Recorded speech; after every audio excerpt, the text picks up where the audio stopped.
So mga kamatis, mga kaibigan, pag-reactan natin si Kibuloy, ang tropa ni Duterte na kasalukuyang ngayon na dapat ipadala sa Amerika dahil sa mga kalokohan niya na ginawa. Panoorin na natin. Nasa frontline ng balitang yan, si Mayan Los Baños. Hanggang maaga pa, Bongbong Marcos, Lisa Marcos, Martin Romualdez, bumaba na kayo sa posisyon. Mag-resign na kayo! Marcos at House Speaker Martin Romualdez Para lang, bakit niya pinapalayas sa pwesto yung mga nakaupo ngayon? Hindi ba kayo ay sumuporta kay Marcos nung panahon ng eleksyon? Ngayon na hindi nyo gusto yung mga policy niya kasi, well, kayo ang isa sa mga pine-persecute. Which is tama naman. Kung may kalokohan, tama lang na i-persecute. Tama, di ba? Marami kasing galit kay House Speaker ngayon dahil, well, siya lang kasi yung hindi nagpapatinag sa pambubuli ng mga DDS. Pansin nyo, di ba? Ang daming galit kay House Speaker ngayon, pero tama lang naman yung ginagawa niya.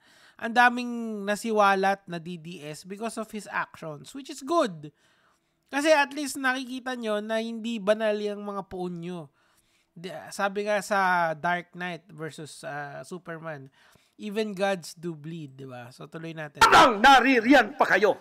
Galit na galit no? Gigil na gigil ang leader ng Kingdom of Jesus Christ na si Pastor Apollo Si Raul din yung gigil na gigil. Kibuloy habang binabanata ng Administrasyong Marcos dahil umano sa banta sa kanyang buhay. Sa linabas Wala naman gustong manakit sa'yo, Kibuloy. And papakinggan natin mismo yung statement mamaya ni Pangulong Marcos na he just wants proper due process kay Kibuloy kung may ginawa talaga. Correct. Tuloy. siyang audio recording ngayong araw, hindi na nagpakita ng mukha si Kibuloy para raw sa kaligtasan niya. Dahil Please reveal. Hindi, palagay ko mga kamatis kasi nagbigay siya ng hint nasa kublian lang to. Kumbaga nagtatago talaga siya para hindi siya masaktan. Ganyan talaga mga duwag. Wala ka naman magagawa dyan sa mga ganyan. Kaya ako believe talaga ako sa current administration ngayon. And I hope magtuloy-tuloy to. Pakulong talaga tong mga hayop na to. Kasi mga walang yayang mga yan eh. Di ba si SMNI, numero 1 nagpapakalat ng fake news. Mga Duterte, si Pangulong former President Duterte, yung walang yang yun, ang daming pinatay nun, di ba? Nung EJK days, nung Tokhang days, di ba? So, tama lang naman nagot sila. So, wag kayong magalit ngayon sa current administration kila House Speaker. Kung ginagawa nila yung trabaho nila, tama lang. Tuloy natin. tinitiktikan daw siya ng FBI at CIA. Paranoid na. Tigil mo na kasi yan, Kibuloy. Masama yan. Base raw kasi sa kanyang mga source, nakikipagsabwata na sa US government sina Pangulong Marcos, First Lady Liza Araneta Marcos at House Speaker Martin Romualdez para Grabe talaga, no? Sila talaga yung nasa chopping block ngayon. ipadukot o kaya ipapatay siya dahil sa mga kaso na kasampa sa kanya sa Amerika. Ayaw na raw po nila ng extradition treaty. Ang kanila daw pong gagawin ng CIA, ng FBI, ng US Embassy at State Department, kasabwat ng ating gobyerno, ng Pangulong Marcos. Parang sobrang God complex talaga to, no?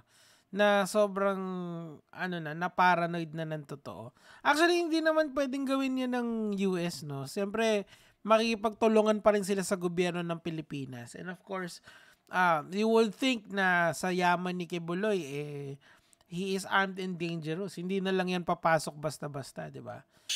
At ng First Lady at kung sino pa man ang nasa gobyerno, rendition ang kanilang gagawin. Ang rendition, anumang oras, pwede lang pasukin ang aking compound at ako ay kidnapin. Hindi naman yan kidnap siguro. Malamang may warrant. And tama na tong loko na to. Pakinggan na natin si Pangulong Marcos kasi mas okay yung sinabi niya rito eh. Ako, gusto ko lang sa Pilipinas, ayoko magkagulo-gulo tayo. Yung mga DDS na yan, panagutin natin yung mga yan.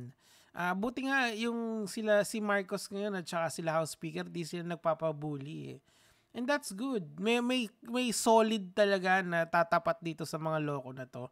Tuloy natin. The cases against him in the US were filed before I became president. Exactly. So, totoo yan. Nasundan ko kasi yan. Yung mga kaso ni Kibuloy noon, dati pa yon. Hindi yan ngayon lang kay Pangulong Marcos. Ngayon lang pinansin Kasi hindi na yung tropa niyang si Duterte ang nakaupo. Tama lang yun. Correct. Tuloy. I guess he's very worried. No. Well, I would just advise him that just kung meron naman siyang sasabihin, if he has an opportunity in the hearings both in the House and in the Senate to say his side of the story. Yun naman Kaya pala. kung sinasabi niya, hindi totoo lahat yan, hindi totoo, walang nangyaring ganyan, di sabihin niya. Pagka ganito, anong mangyayari dyan? Hindi siya sisipot. Pag hindi siya mapapakontempt siya.